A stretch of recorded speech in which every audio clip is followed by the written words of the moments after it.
Hello friends, welcome to learn united. Daily GK and current affair के 29 and 30 नवंबर के the most important questions को लेके हम आज आप सभी के सामने फिर से हाजिर हैं। चलिए फटाफट वीडियो को स्टार्ट करते हैं और देखते हैं आज का पहला क्वेश्चन। किस राज्य ने स्ट्रीट परियोजना की शुरुआत की है? Which state has launch the street project? तो आपके ऑप्शंस हैं उत्तर प्रदेश, केरल, सिक्किम, गुजरात। और options are Uttar Pradesh, Kerala, Sikkim and Gujarat. तो यहाँ पर आपका आंसर है केरल।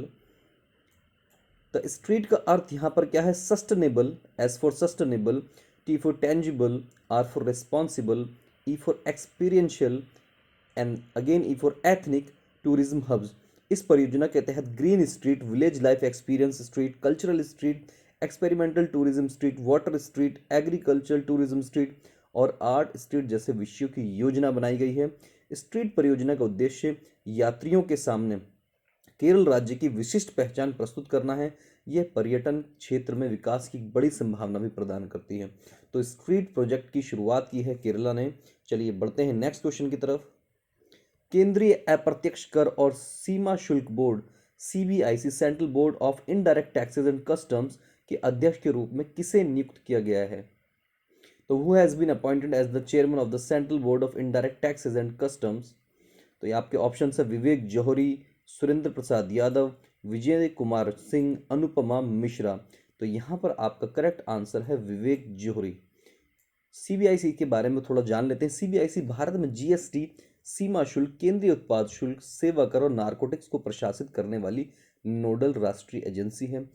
सीमा शुल्क और केंद्रीय उत्पाद शुल्क विभाग की स्थापना 1855 में भारत के ब्रिटिश गवर्नर जनरल द्वारा सीमा शुल्क कानूनों को लागू करने और आयात शुल्क या भूमि राजस्व एकत्रित करने के लिए की गई थी। सीबीआईसी भारत के सबसे पुराने सरकारी विभागों में से एक है। सीबीआईसी का अध्यक्ष एक होता है और इसमें 6 अन्य सदस्य होते हैं। चलिए बढ़ते हैं नेक्स्ट क्वेश्चन की तरफ। किस संस्था ने, इंपॉर्टेंट क्वेश्चन है, किस संस्था ने 10,000 व्हाइट लेबल एटीएम को तैनात करके एक मील का पत्थर पार कर लिया है? Which organisation has crossed a milestone by deploying 10,000 white label ATMs? तो आपके ऑप्शंस हैं HDFC bank, Hitachi payment services, India one payments limited, Cashlink. तो यहाँ पर करेक्ट आंसर है इंडिया वन पेमेंट लिमिटेड।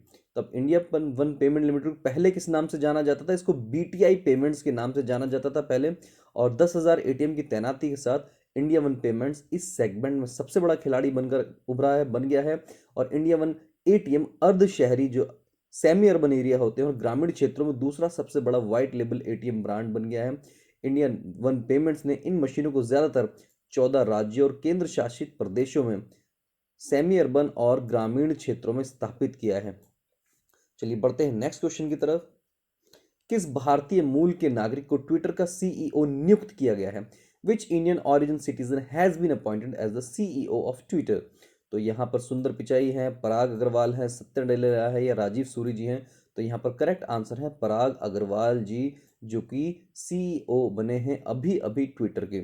और सुंदर पिचाई जी आपको मालूम होना चाहिए गूगल के हैं, सत्य नडेला जी माइक्रोसॉफ्ट के, राजीव सूरी नोकिया के। तो सीईओ के रूप में उन्होंने किसकी जगह ली? ये भी इंपॉर्टेंट क्वेश्चन बन सकता है। किसको उन्होंने रिप्लेस किया है?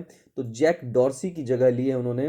और अब पराग अग्रवाल जी ट्विटर के सीईओ हैं। चलिए बढ़ते हैं नेक्स्ट क्वेश्चन की तरफ। Call your cop mobile app को किस राज्य ने लॉन्च किया है? Which state has launch call your cop mobile app? तो अरुणाचल प्रदेश, असम, मणिपुर या नागालैंड? तो इसको लॉन्च किया है नागालैंड ने। और इस ऐप को कोहिमा में पुलिस मुख्यालय में लॉन्च किया गया था। और यह ऐप संकटग्रस्त लोगों को तथा राज्य के सभी नागरिकों को सीधे पुलिस से संपर्क करने में सक्षम बनाएगी। अभी तक जो लोग पुलिस को डायरेक्ट कांटेक्ट नहीं कर पाते हैं, तो call your cop mobile app के थ्रू वो डायरेक्ट पुलिस को कांटेक्ट कर सकते हैं। नंबर 6, छठे ब्रिक्स फिल्म महोत्सव पुरस्कारों ब्रिक्स फिल्म फेस्टिवल अवार्ड्स की घोषणा कहाँ की गई? इंपॉर्टेंट क्वेश्चन है और इसके जो फैक्ट्स हैं वो और भी ज़्यादा इंपॉर्टेंट हैं। तो प्लीज़ इस क्वेश्चन को थोड़ा ध्यान रखिएगा। Where have the 6th BRICS film festival awards has been announce? तो ये जो हुआ है, ये न्यू दिल्ली, नोएडा, मुंबई या गोवा? तो ये हुआ है आपका गोवा में। और ये किसके साथ में अनाउंस किए गए हैं? ये 52 जो FIF है, जो अवार्ड हैं, उनके साथ में इनको इनकी घोषणा की गई है और इसके अंदर सर्वश्रेष्ठ फिल्म का पुरस्कार दक्षिण अफ्रीकी फिल्म बराकत और रूसी film the sun above me never set, the sun above me never sets और फिल्म बराकत, इन दोनों को सर्वश्रेष्ठ फिल्म का पुरस्कार मिला है और दोनों ने इस पुरस्कार को साझा किया है। बराकत का निर्देशन एमी जेफ्ता ने किया है। क्वेश्चन आ सकता है बराकत के निर्देशक कौन है, तो एमी जेफ्ता है, जबकि the sun above me never sets का निर्देशन हुसोव बोरिसोवा ने किया है। इन फिल्मों को मानवीय भावनाओं के उनके शानदार सिनेमाई चित्रण के साथ साथ पर्दे पर शानदार कहानी के लिए सम्मानित किया गया। तो ये कहाँ पर हुआ था, ये गोवा में हुआ था और इसमें दो फिल्मों ने एक साथ जो सर्वश्रेष्ठ फिल्म का पुरस्कार जीता है और वो है दक्षिण अफ्रीकी फिल्म बराकात और रूसी film the sun above me never sets. चलिए बढ़ते हैं नेक्स्ट क्वेश्चन की तरफ, जो कि इंपॉर्टेंट है, अभी रिसेंटली ही हुआ है, न्यूज़ में भी छाया हुआ है। संसद ने कृषि कानून निरसन विधेयक 2021 को पारित कर दिया है। दोनों ही सदनों में पारित हो गया है।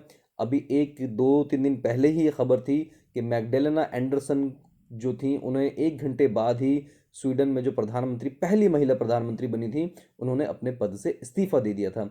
अब दोबारा से उन्हीं से रिलेटेड एक खबर है, मैग्डेलेना एंडरसन को फिर से स्वीडन की प्रधानमंत्री नियुक्त किया गया है। तो अगेन ये प्रधानमंत्री बनी है यहाँ पर। तो ये इंपॉर्टेंट क्वेश्चन हो जाता है क्योंकि कई बार दो तीन चीज़ें ऐसी हो गई इनके साथ जो इनको बार बार सुर्खियों में लेकर आ रही है। एक इंपॉर्टेंट चीज और है 9 नंबर क्वेश्चन के साथ, कैरिबियाई द्वीप राष्ट्र बारबाडोस दुनिया का सबसे नया गणराज्य बना है। अगर पूछा जाता है सबसे नया गणराज्य कौन सा राज्य बना है, कौन सा देश बना है, तो कैरिबियाई द्वीप में राष्ट्र है बारबाडोस, जो दुनिया का सबसे नया गणराज्य बना है।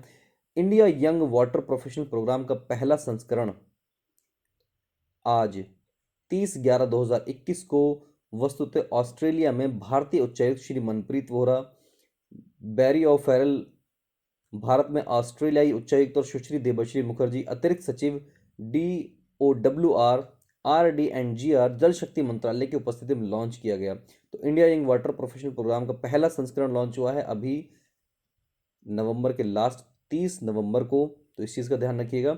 डेनमार्क के विक्टर एक्सेल्सन ने बाली में इंडोनेशिया ओपन बैडमिंटन में पुरुष एकल खिताब जीता है और महिला खिताब जो जीता है वो दक्षिण कोरिया की एन से यंग ने जीता है। एन से यंग ने जीता है, तो इस चीज़ का भी ध्यान रखिएगा। तो daily GK and current affair के डोज में आपके लिए इतना ही और दो क्वेश्चंस आपके लिए हैं जिनका आंसर आपको ढूंढना है और कमेंट में बताना है। जिसका आंसर करेक्ट होगा उसको पिन किया जाएगा। चलिए देखते हैं, पहला क्वेश्चन है, किस नेता की पुण्यतिथि महापरिनिर्वाण दिवस के रूप में मनाई जाती है, और दूसरा क्वेश्चन, ल्यूपेक्स चंद्रमा के लिए एक संयुक्त मिशन है जिसमें कौन से दो देश शामिल हैं। तो इन दोनों के आंसर जो है नेक्स्ट वीडियो में आपको बताए जाएंगे। थैंक यू सो मच, आज के लिए इतना ही, मिलते हैं नेक्स्ट वीडियो में।